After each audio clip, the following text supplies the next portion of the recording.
That's okay. For those of you watching at home, hello, welcome. Hello. This is Becca Cody. Hey. We weren't recording the video for the first 3 minutes of this, but now you're here with us. Yeah, you missed some real gold.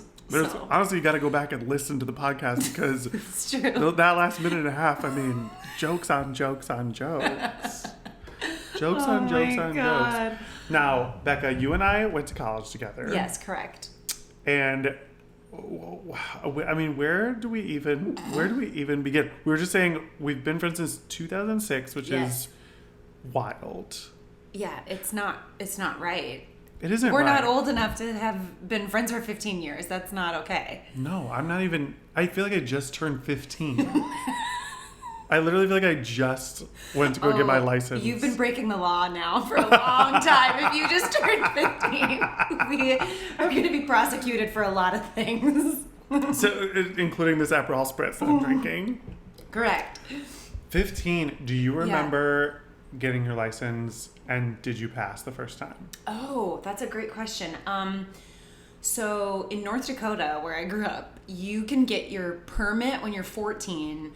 And what? Oh yeah. Oh wait, I'm not done. If you live in a rural area or like on a farm, I can't take you anywhere. Tim just dribbled his LaCroix down his Lisa Frank tank top. This is what happens when I'm comfortable with the guest. When we're not on Zoom, when we're in person, I'm just a floppy mess. I mean, as you should be. Sorry, I'm a great active listener. Keep going. So, you can get it when you're 14. If you live on a farm or like in a rural enough area, you can, I'm pretty sure it's 12. It could be 11 though. Like I might be getting, like I'm going to have to, we got to fact check this later, but it's either 11 or 12 if you live on a farm, which is hilarious because I have an almost 11-year-old niece. You know Anna, my niece who's like she can you imagine her operating a vehicle? No, she's like that I don't even know if she tall. can reach the pedals. Right. Yeah, I know. So anyway, if you live on a farm, you can get it at 11 or 12. And then if you're a normal whatever, if you live anywhere else, you can get it when you're 14. And then 6 months later, you can test for your license. So 14-and-a-half-year-olds can get their license And I'm sorry, Dakota. if you live on a farm, are you telling me that these people have to go to the DMV and say, here's my pitchfork. This is proof. Yeah, I know. How do they prove? How do they prove you live on a farm? Guess you have to have an address to be on your driver's license, so they can check like, it, I guess. But I guess they could check it like in the computer system. Yeah. But in the 90s, they couldn't. Like computers That's and true. the internet are new for us. Well, honey, I hate to break it to you, but North Dakota is very small, so they can just check. Drive out there. They can just like go there and show up, and be like, "Hi." Hey, girl. It took me Doing 6 a wellness minutes to check get here. and making sure that this child is driving a tractor. Oh my god. Okay, that but is anyway, wild. I do. I did not pass my permit test the first time. I did drive. I nailed my driver's test. Okay, first of all, congratulations on that. Second of all, Thank you. Cheers, because I also did not pass my permit test. I don't think we've ever talked about this. And I never studied. Like I just like generally had a pretty easy time in school. So I thought that like since I was like I could just like pass all the other tests that I was taking, I just like could just not study and be fine. I did the exact So same. I just didn't study at all. And I'm like, well, this is because everyone said, oh, it's common sense. It's just common sense. And so I'm like, okay. But I answered wrong on like all the questions about like if you're in the left hand or no, if you're in the right hand lane, what lane are you supposed to turn into if you're going like, and I just kind of guessed. I was the exact same story. Everybody was blowing smoke on my beehole about how easy it was. Yeah. Everybody was just like, it's the easiest thing in the world. You don't have to study. And same, I did fine in school and I never studied in school. Yeah. No, never. So I was like, great, this will be easy. Yeah. And then apparently in Ohio, you can take the computer test and that one is supposedly very easy. Those were full when I got there. The two computers at the DMV. That's the test that I took. The computer test? I failed the easy one. But it might have been harder in the Dakotas. It was also probably harder in 2001 or 2 or whenever, whenever Either way, this test was not common sense, Mama. I still remember, I remember opening the book, the physical booklet, because the computers were taken, and seeing the first question, and my jaw hit the floor. I still remember it because it shocked me that everyone was like, this is the easiest thing in the world. Do you remember any of the... I can't even remember any of the questions. All I remember is that very first question because I took 20 minutes on it because I was like, this can't be right. They must have given me the wrong book. It said, what is the minimal amount of tire tread you're allowed to have on your tire? Who the fuck cares? Who cares? Who cares? I've been driving for 40 years at this point. I still don't know anything about tires. Why would we? That's not my job. My job is to not hit anyone. No. And to like kind of go the speed limit. Kind of. Like, but I've never been pulled over for tire tread. No. I've never had an issue with tire tread. It was No. 1/8, 1/2, 1/4, or 1/16. Like also like hard multiple choice. I was like, I don't have any clue. Like how much can I was so upset. So I failed miserably. And then I had to tell everybody because I was 15 and a half. And I was like, and you probably already told people that you were about to go get your license. Absolutely. And you're already making plans. Like, and already like, bye mom and dad. See ya. Like, I'm going to Cedar Point by myself, looking for gay guys. I getting on the demon drop, trying to look down at all the men's. I not only failed, I failed my driver's test as well. Oopsie doopsie. But that one wasn't my fault either. Why? I drove down the middle of the road, Tim, and nobody told me you're not allowed to do that. Oh. You know what I'm saying? Wow. Okay, it wasn't like this. It wasn't like a normal No, you were road. wrong. It sounds like you were wronged in this situation like that. Like, how dare they tell you can't drive down the middle of the road? I was a victim, and wow, it was really upsetting. It was really scarring. Yeah. It was one of those roads that looked like a one-way street. It was like a very much like Ohio, like small town. Like, you know, LA has roads like that where you're like, there's cars on both sides. Sure. Where am I supposed to be? Yeah. And I didn't want to hit the cars, so just like, it was like a tiny little neighborhood road, and he was like, "You failed immediately when you drove down the middle of the." But I was like, there weren't lines or anything. It was like a neighborhood road. Okay, so what were you supposed to? What would have made you not fail in that scenario? I guess hugged the cars on the right side of the road, but I was like, give me a break. Give me a break. Ugh. Oh, hello. I'm currently editing this very episode. If you want to hear more about Becca and my time in Miami together and the wild exploits we got into, sign up for the Patreon, baby. It really, really helps me keep this pod going. I don't have any ads on the iHeartRadio version of it, so all the money I make comes from Patreon, and I put it right back into equipment and stuff. So it's really helpful for me, and I really appreciate all the patrons. Thanks. Enjoy the rest of the episode. It really contributes to the whole conversation around, like, you ever hear gay guys talk about, like, straight girls in gay clubs, in gay bars? In what way? A lot. Okay, there's a big divide within the community. I think, and I feel like any one of my friends would agree, like, women are welcome anywhere. Anyone who wants to come to a gay bar is welcome. Yeah. Come have fun. Like, I would love... I mean, as an honorary gay man myself. You're an honorary gay man. You mean, like, if I want to go to a gay bar with you, hell yeah, like, Becca's going to come. Sure. We're going to have so much fun. Yes. But I would say a good portion of straight women that I see at gay bars behave like you're saying straight women behave at straight bars. Oh. The idea is, like, everyone here is here for me. Like, you're here to buy me something. Oh. And it's very, get out of my way. There's a lot of, like, stepping on you. And, like, straight women flinging are like of the that? hair. In gay bar? bars, yeah. Oh. Not all straight women, but I would say a lot of it. The example I give, our mutual friends, I went to go meet them when I was dressed as Elphaba for Wicked, for Halloween. I don't believe you. I don't believe that happened. It doesn't track for my brand. No. I was a bootleg Elphaba for Halloween. Bootleg. So I bootleg I love that YouTube you, like, video. won't call you, like, you weren't, like, impersonating Elphaba. You were I just wasn't a Elphaba. bootleg. I was because I had the YouTube clip around me, like a cardboard that I worked really hard on.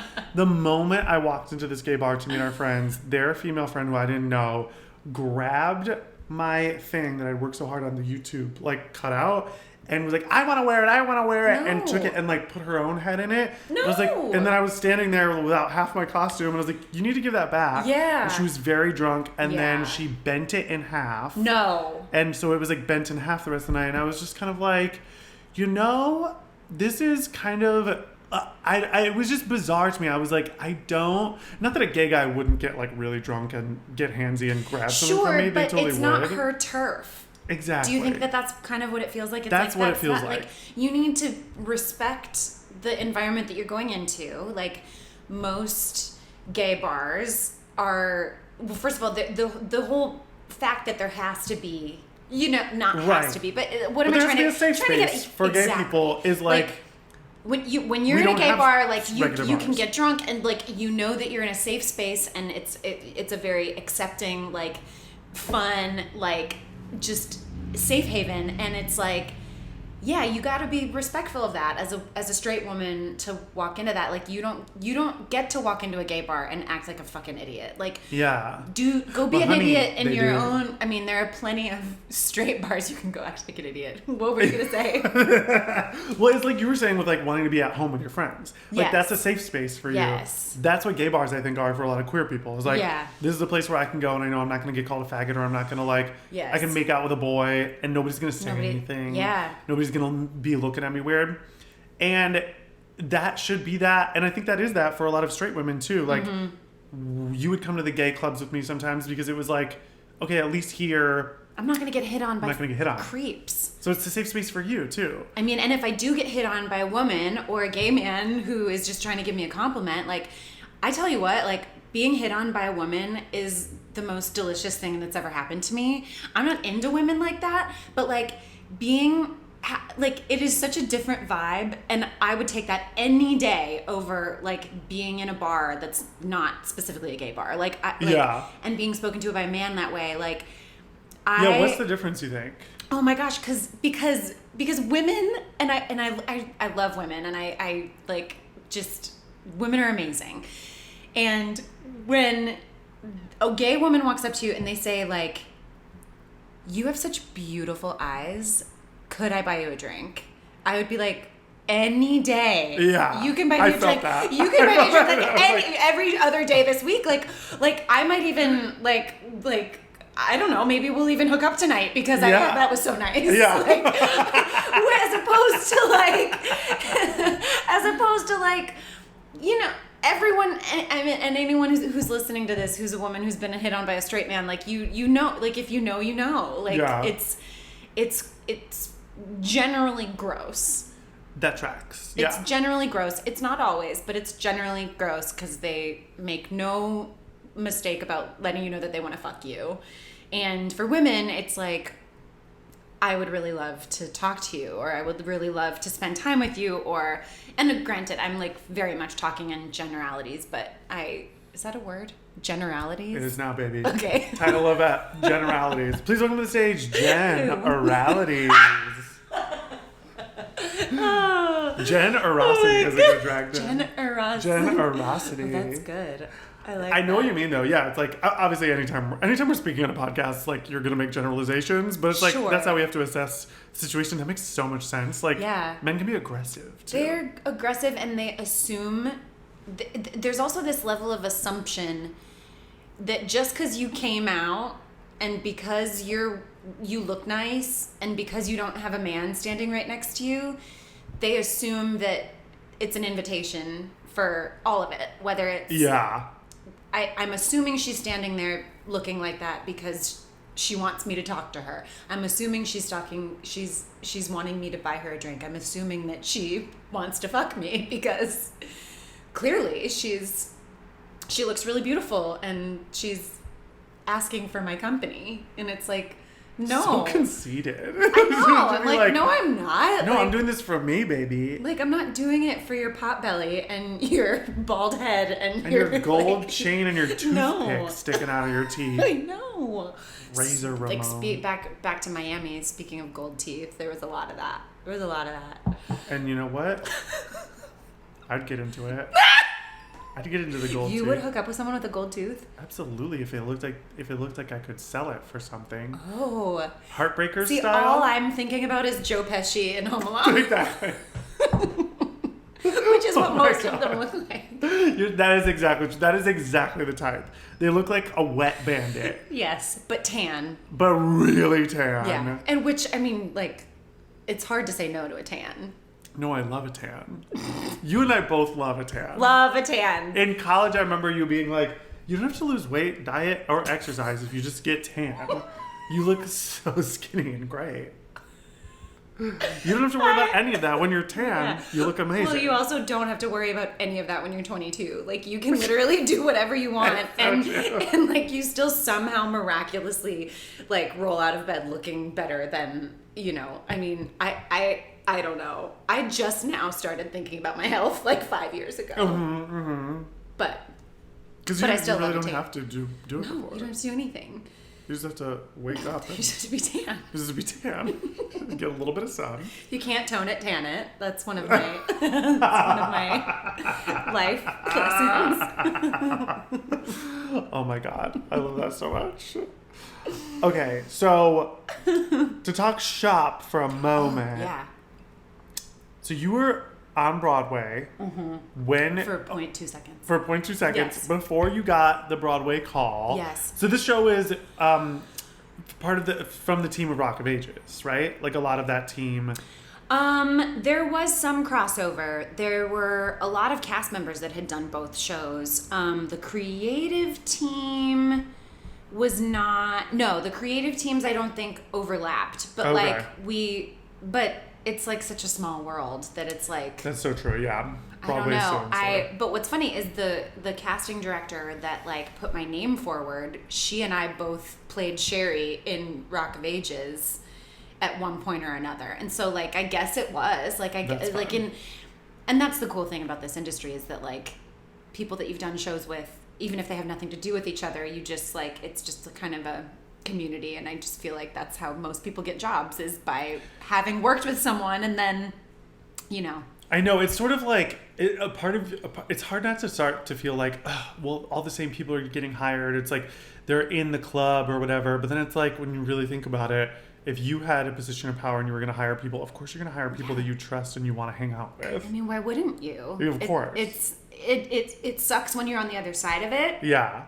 But then when you really look at the ins and outs of it, it's like, well, yeah, of course. Well, like, why not? Yeah. If I was directing something and it was between my friend and someone that I'd never met before, and they were both equally great. Okay, let's say you're directing a play and you have to choose for the lead to star me or Rod Stewart. Who do you choose? I plead the fifth. I've known you long I can't. Wait, okay, so Rod. Okay, you have been touring with him for a long time now. I mean, sans the off and on, yeah. But like 5 years ago, next month was my first show with him. Damn, that time really flies. 5 years, I know. That's wild. When you first got that call, was that very exciting? Was it like, were you like, what is this gig going to be? I was really confused at first because it was not something I was like super on the Broadway train. Like I thought I'd been in Rock of Ages in the Vegas company for 4 years, just under 4 years. And it's one, I mean, it's still like one of the best times of my life, and I love that show, and if I got the call to do that show again, I would do it at the drop of a hat. But I'd been there for a long time, and I hadn't been, open to a lot of other opportunities, and so I had made the decision to leave, or I guess not renew my contract, and kind of like take that leap of faith and like go back to New York and like try the Broadway thing again. And our drummer from Rock of Ages, his name's Alan. He's amazing. He's toured with Bowie for like years and years. Work. And then he like found his way into the theater circuit. He played on The Who's Tommy for a long time, and then he did the tour of Rock of Ages and whatever. So he's like this rock and roll guy turned theater dude, and he had worked for Rod like years and years ago, and so he heard through the grapevine that they were looking for another background singer, because one of the girls had gotten a new record deal, and she's amazing. And anyway, like it was total right place, right time, right people in my corner. And Alan was like, hey, he came to my dressing room one night. He's like, hey, do you have a second to chat? And I was like, is everything okay? Alan never came to my dressing room to chat. I was like, are you all right? Like, I didn't know what he was about to tell me. And he's like, he starts talking about his friend Lucy that's leaving because she got a record deal. And I have no idea what he's talking about at this point. And he's like, you know, and I have friends that are in town and they told me that they need someone new and they needed somebody that's blonde and can dance and can sing and like all this stuff. And I still have no clue what he's saying. I was like, Alan, what's going on? And finally he goes, what I'm trying to say is there's a very good chance that you're going to be Rod Stewart's new backup singer. I was like, what? No, what's happening? What? So he put my name forward because a bunch of his buddies were still in the band and he knew they needed someone and he knew me and that I was leaving and I was going to be available. And so I like went out to LA and I worked with one of the other background singers that was already there and then the MD, the music director.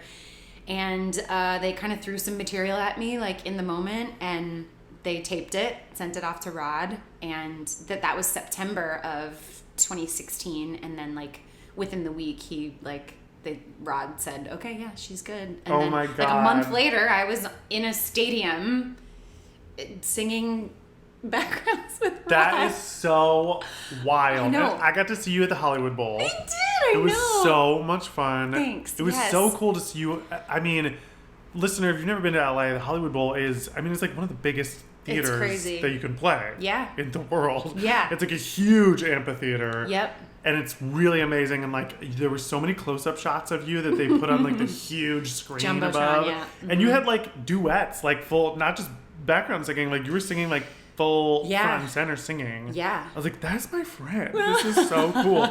I was very excited to see you and I knew you were going to be great. Listener, I'm not blowing smoke up your butthole, but like Becca is and has always been the most talented person that we know. Stop like, it. From college, you can God. sing, you can dance, you're so funny. You are such an amazing actress. You were in Cat on a Hot Tin Roof in college. Oh my God. And we did a play together. Mm-hmm. You are truly one of the only people I know that is like an actual triple threat. What? And Tim? funny. Thank you. It's you and Sutton Foster. Oh, shit. Okay. I'm coming for you. Sutton, buckle watch up, out. baby. You know what I mean? Like, so many people are like, yeah, I'm a triple threat, and then they're like bad at acting, mostly. It's usually what happens. I'm That's a triple usually threat, that. and then they like can't read words on a page, but they can pirouette and bell. Yeah. No, you were so good, and we always knew like great things were gonna happen for you, and I was so pumped to see you in that show. I will be honest, I didn't know as much about Rod. Yeah. I think for our generation, we all know Rod. He's an international humongous, huge celebrity. But it's more our parents It's that more like for our parents, actually grew up with the music like as it was happening. And when I told my parents that I was yeah. I mean, Mama, you must have told them that I don't even know why I could that I was going to Mars. Like they were what? She's singing for who? Oh my God. You've got to be kidding me. Oh my God. And my parents like half listen to me anytime I say anything. Like, Yeah, I'm going to be, Michael just booked Broadway. I called my mom and said, my boyfriend just booked a Broadway show. She goes, oh, that sounds... As she's scrolling Facebook. Yeah, it's literally that. Yes, She's on her definitely iPad. She goes, Yeah. oh, I'm so sorry to hear that. Are you listening to me? Yeah. When I said that you were touring with Rod, they were my like, God. I mean, literally, you could hear a pin drop. They were freaking out so hard. Oh my God. And then I went and saw the show, and I had listened to Rod growing up because my mom would play him in the car, and I loved it. Mm-hmm. But, I knew his, like, top 5 songs. Sure. Meet Virginia. I hate you. Baby One More Time. Wow. Yeah. Yeah. Candy by Mandy Mandy Moore. Moore. No, I knew like Maggie May, and I knew the hit. I knew like the 5 hits that I knew. Yeah. And then seeing the show, there were so many more songs that I knew that I was like, this Yeah. is so fun. And he's so good. He's so good. He's so good. Such a powerhouse performer. Yeah. And he had that gay song that I thought was like so sweet and so Yeah, beautiful. The Killing of Georgie. It was he's like, I mean, I feel like he, as well as me, we are honorary gay men. Gay men. I mean, and listen, if you can get gay men to love you, like you've made it. Yeah. In your life, which is Do what gay I men strive love to Rod? do. Yeah. That's fierce. I think so. I mean, because he was always speaking out like for that community when it wasn't like hip to do that. I was gonna say that, yeah. And he's had that banter with Elton John off and on for like years and years and years. And they have these like nicknames for each other, and I'm not going to remember. And they're probably very politically incorrect, but like they've been in the public eye for decades, and they support one another, and they've had their like tiffs in the press and stuff, but like they love each other. Yeah. And I think that like it was for someone who was like such a straight man. Yeah. You know, and who is, I mean, it's no secret that he loves women and always did. He has always like been like, well, yeah, what? Like, yeah, he's gay, so what? Like, who gives a shit? And I love that. And sure, now a lot of celebrities do that because it's the right thing to do, but he was doing it before it was like, oh no, this is how you have to be. Like, no, he wasn't doing it because it was cool. And it's so wild, like, for Gen Z to understand, or even millennials to understand, like, what that really means. Like, to be able to say that in a time when it was like, I mean, people didn't say that even when I was growing up. Like, you know, nobody was coming to the defense of gay people. So for him to be doing that in the 70s and 80s is like fucking rad. It is fucking rad. And he's very proud of the fact that he, like, I mean, he loves everyone. Like, he's just very open-minded, and you know, I mean, yeah, I don't know. It's hard to believe that, because of how things are now, it's hard to believe that things really weren't that way for a long time. And he just doesn't think twice about who people are, and everyone deserves the same chance and the same right as the next guy. So everyone like, deserves a chance to fly. Yeah, that's and if I'm flying solo, well, write that down. Okay, write that down. Somebody wow, get a pen. let's get a Oh my god. Okay, Rod is a bad bitch. Rod's a bad bitch. You are a bad bitch.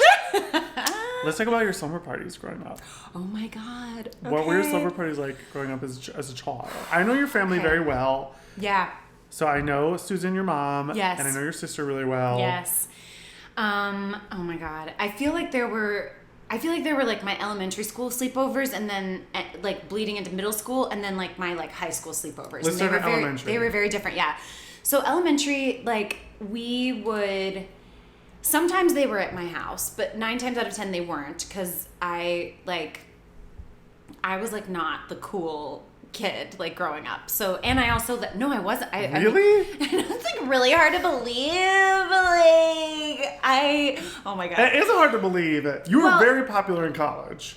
You were one of the it kids in college. So here's the thing. I think I always kind of straddled this weird line of my like sporty friends, because I was an athlete growing up, but I was also a theater kid growing up, and so like I was in all these different groups, and I think that like my sporty friends thought that I was like the crazy theater kid, and then like my theater kid friends thought that I was like this like weird like jock person. So I never like, I fit in like a lot of weird places, but we also lived like out in the country, and so our house was just like not very accessible. So we never, our house was never like the hang, because it was just kind of in the boonies. Yeah.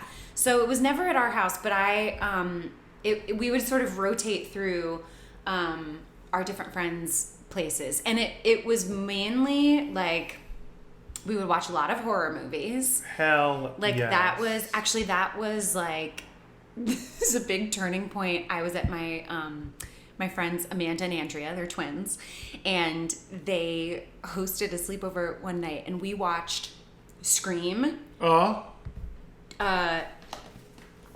right here. It's always on hand. The box set is right here. Scream.